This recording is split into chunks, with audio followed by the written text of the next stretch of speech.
Walking further up the hill, we continue to hear the ubiquitous American redstarts, but also find some new species. First up was a black and white warbler singing a complex song. At migration, we almost always just hear a fairly stereotyped one-section song with two-element phrases, that squeaky wheel song. The song we are hearing now is the same quality, but in a much more complex form. Could this be a young bird practicing? Possibly, but this is late in the season, and the song seems not to vary, which indicates a fully crystallized song.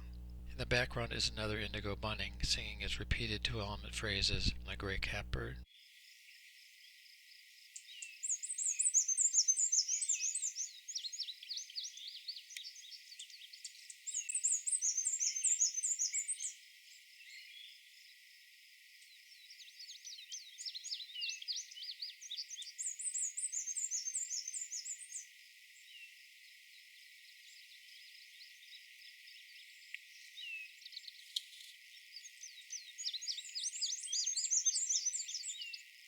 As we continue up the hill, some cedar waxwings fly over, with their very high, simple songs based around one pitch. Over to one side is a blue-winged warbler.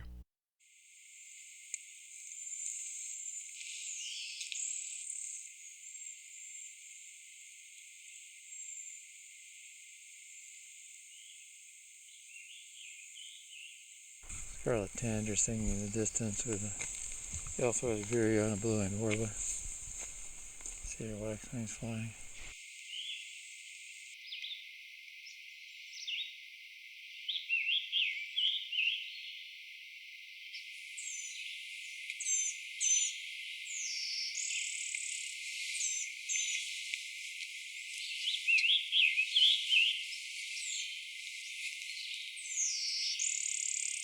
Blue wing sounds pretty close.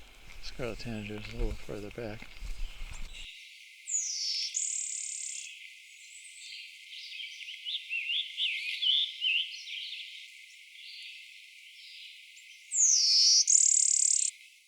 Over the continuing red-eye, we hear an American redstart.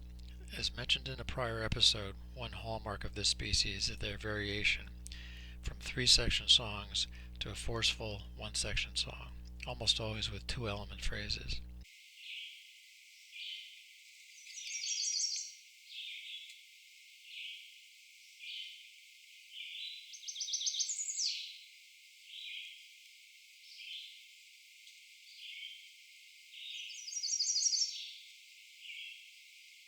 Further ahead is another redstart singing a song that includes a buzzier phrase.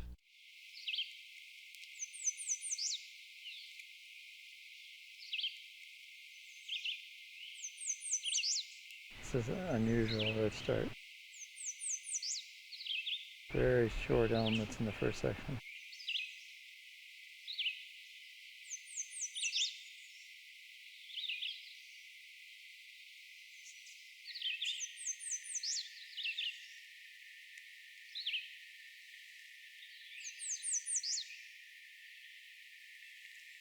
Coming up to the reservoir, we hear a distant pileated woodpecker, accompanied by a buzzy scarlet tanager.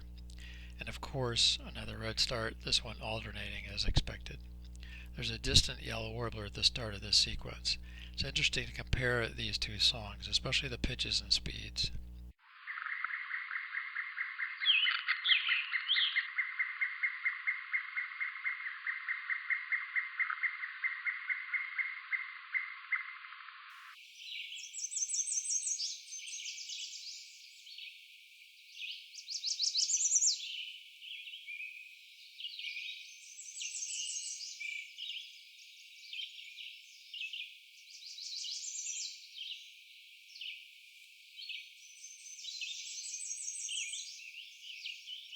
The format of this American redstart song could be confused for either blackburnian or cerulean, but the quality of the elements remains the same, without any complex or buzzy sounds, an important difference.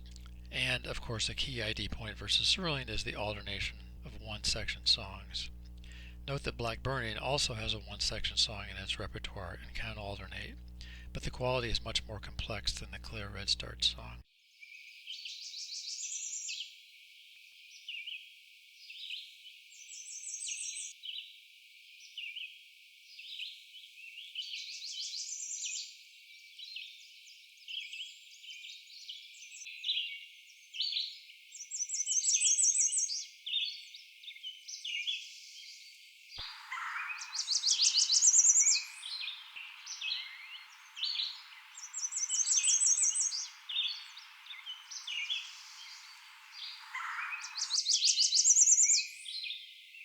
this last segment, you can hear brown-headed cowbirds along with the yellow warbler. Is that a coincidence? I think probably not. Yellow warblers, if they detect a cowbird egg, will cover it over, along with any of their own eggs, and start laying again. That's good news for the warblers.